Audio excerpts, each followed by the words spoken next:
নমস্কার বন্ধুরা, আশা করছি আপনারা ভালো আছেন আর আমিও বেশ ভালো আছি।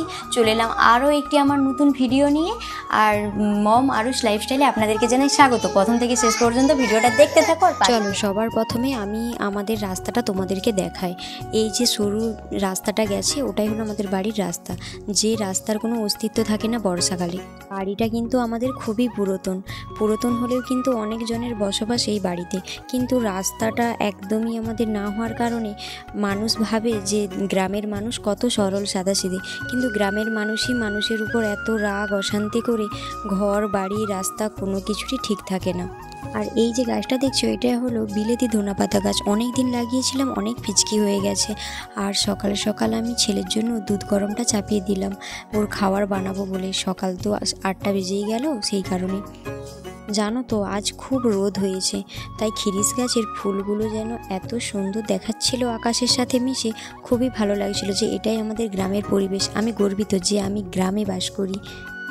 হাজার কাজ ও ব্যস্ততার মাঝখানেও কিন্তু ছেলেকে একটু সময় দিতে খুবই ভালো লাগে, তাই ছেলের সাথে একটু খেলা করছিলাম। ওরও ভালো লাগছিল আর আমারও ভালো লাগছিল। বাচ্চারা কিন্তু একটু হলেও মায়ের সাথে খেলতে পছন্দ করে, সেখানে যদি মা তাকে সময় দেয় বাচ্চাটা সবথেকে বেশি খুশি হয়। আর বাচ্চার প্রথম বিদ্যালয়ে কিন্তু তার পরিবার আর তার মা হলো প্রথম শিক্ষা। বাড়িতে যখন একা থাকি, দিদা দাদু যখন কেউ বাড়িতে থাকে না, তখন কিন্তু আমার ছেলেকে আমি আমার চোখেই রাখি আর আমার কাছেই রাখার চেষ্টা করি। কারণ ও যা দুষ্টু বাচ্চা, একটু হয়তো চোখের আড়াল হলে হয়তো বিপদ রাখতে জায়গা থাকবে না। সেই কারণে ভাবলাম আলু যখন কাটবো ওকে নিয়েই বসি, দুষ্টামি করুক যাই করুক আমার চোখের সামনে তো আমার ছেলে থাকবে। ছেলের সাথে গল্প করতে করতে আমার আলুগুলো দেখো কুটাই হয়ে গেছে। আর এবারে আমি কিন্তু আলু ভাজার জন্য জোগাড়গুলোও করে নিতে পেরেছি। আজকে আমি আলুটা পেঁয়াজ আর কাঁচা লঙ্কা দিয়ে ভাজবো বলে ঠিক করেছি, তাই কড়াইও তুলে দিলাম। তাড়াতাড়ি ভাজাটা ঝটপট করে নিচ্ছিলাম, কারণ ও এদিকে কাঁদতে শুরু করে দিয়েছে। আর ফ্রিজে যে মাছগুলো রেখেছিলাম সেগুলোতেও নুন দিয়ে দিলাম, কারণ ছেলে যা দুষ্টু ওইটুকু সময়ের মধ্যে আমাকে কিন্তু হাতাহাতি কাজগুলো সেরে নিতে হবে। আর আজকে এই 4টা কলা দিয়ে ঝাল বানাবো। আর মাছগুলো তেল ঝাল বানিয়েছিলাম একটু মাখু মাখু করবো বলে।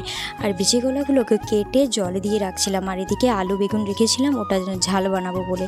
আর এদিকে আমি ফুলকপি আর আলুগুলো ভাজা করেছিলাম ভাত দিয়ে খাবো বলে। আর ছেলের জন্য 1 পিস ভাজা মাছ তুলে রেখেছিলাম। আর এদিকে বানিয়েছিলাম কুমড়োর ঘন্ট।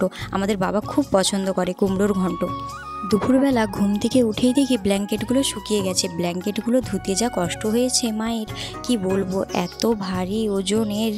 আর ধুতে আর নিচড়তে অনেক সময় লেগে গিয়েছিল, আর শুকাতেও 2 দিন লাগছিল।